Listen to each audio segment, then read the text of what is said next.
I have to start simply by asking your reaction to this phone call, and especially the president asking the Georgia Secretary of State to find, quote unquote, a specific number of votes for him.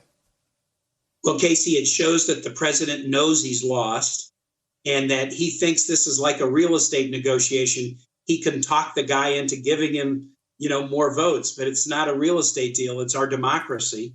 And so this sort of spoiled rich kid who thinks he can just shake the guy down for the extra votes, it's shocking, except that it's Donald Trump. It's what we've come to expect from him.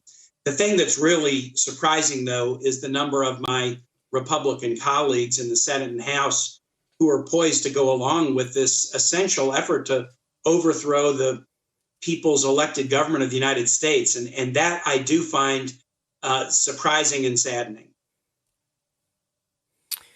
So there are some Democrats, I want to get to the Electoral College thing specifically in a second, but there are some Democrats that have listened to this call and come out and said, oh, actually, we should impeach Donald Trump for this. There should be impeachment articles on the floor. Do you think that would be an appropriate step at this point?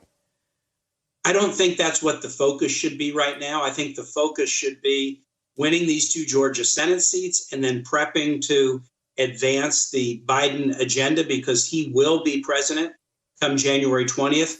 I do think the call raises a series of legal issues, and the president is not insulated from criminal investigation or prosecution as soon as he's not president anymore. So Georgia officials need to take a look, or federal officials, to see whether this call violated laws. That should be done.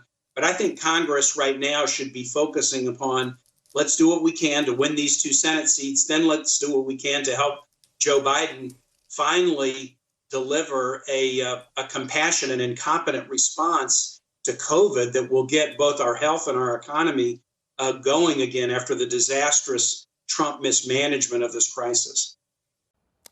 Hello, YouTubers. If you're watching this, it means you've checked out our channel, so thank you. Now do me a favor, subscribe by clicking on that button down there.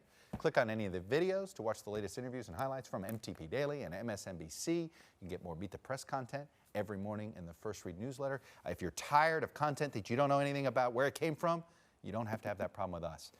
NBC News, MSNBC, MTP, and the Meet the Press mindset right here for you on YouTube. Subscribe now.